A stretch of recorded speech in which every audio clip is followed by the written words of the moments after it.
The featured company is a paid client of Proactive Group Holdings, and this recording is disseminated by Proactive on its behalf. The post-processing and inversion steps kind of after that give us our model to go target our drill holes off of is insanely better than it was, 20 years ago. So we're really fortunate to have that at our fingertips and allow us to, model these things out in 3D and really go with a solid game plan to test these things. Welcome back inside our Proactive newsroom. And joining me now is Sean Hilliker, the Vice President of Exploration for Standard Uranium. And Sean, great to see you again. How are you? Yeah, doing well, Steve. Staying warm here in Saskatchewan.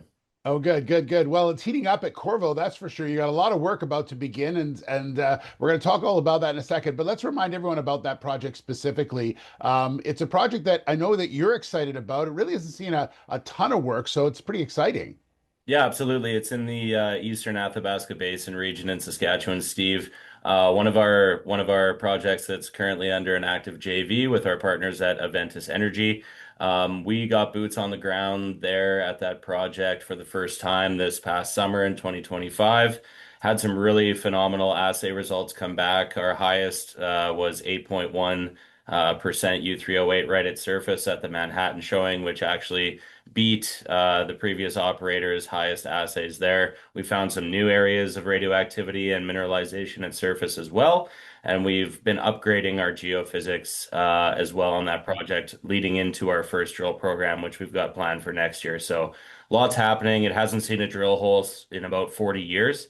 So we're really excited to move that forward next year in 2026. So the news out today is that you got your permits in, 18-month permit. So what does this allow you to do? That's right, Steve. So permitting in Saskatchewan for exploration is, a fairly arduous process. It takes a while. So, the fact that we were able to secure this just in time for our exploration plans for the end of this year and into 2026 really speaks to our preparedness and the model that we have here in partnering with companies to move these forward in JV fashion. So the 18-month permit will allow us to complete the survey that we actually just started earlier this week. We're doing a high resolution ground gravity survey that will cover pretty much the entire strike length of conductors on the project, which is the fluid highways that we're interested in that focus the uranium. So we will cover all about, what is it, 26 or 29 kilometers of strike length on the project with this survey. So what this will allow us to do is vector in where along that strike length we want to focus our drilling in 2026 based on that, and as well as our surface work that we did earlier in the year.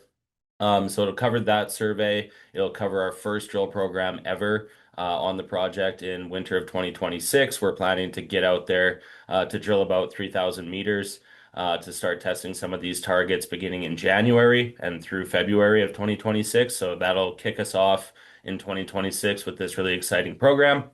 And then it'll also cover us off for some future geophysics we might want to do later in 2026 as well. And then looking ahead to the second drill program to follow up on our results from this winter coming up. So it'll give us a good amount of runway here to get some good work done and start drilling some uranium.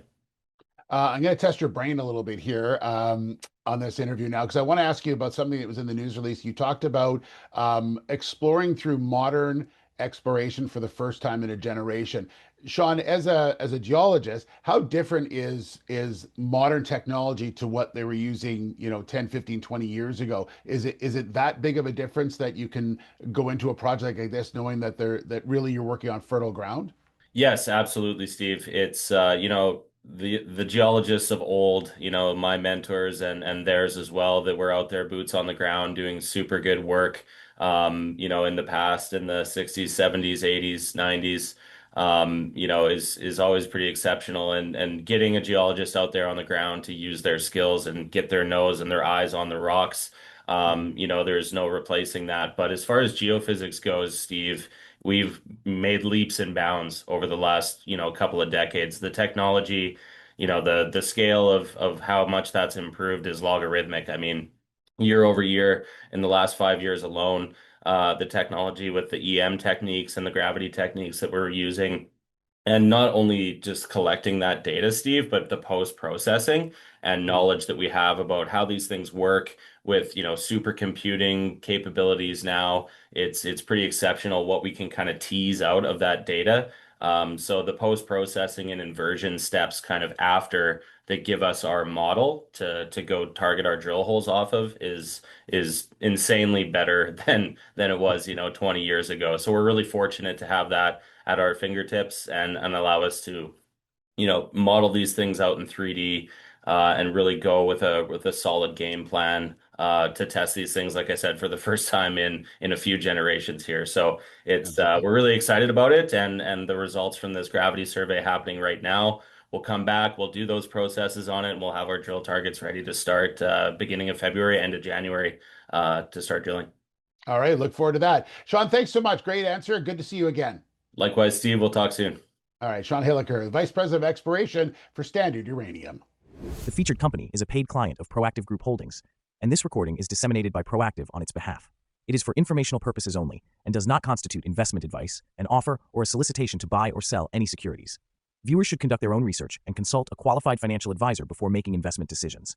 The views expressed are those of the speaker and do not necessarily reflect those of Proactive Group Holdings, trading as Proactive Investors or its affiliates. No responsibility is accepted for any loss arising from reliance on the information presented.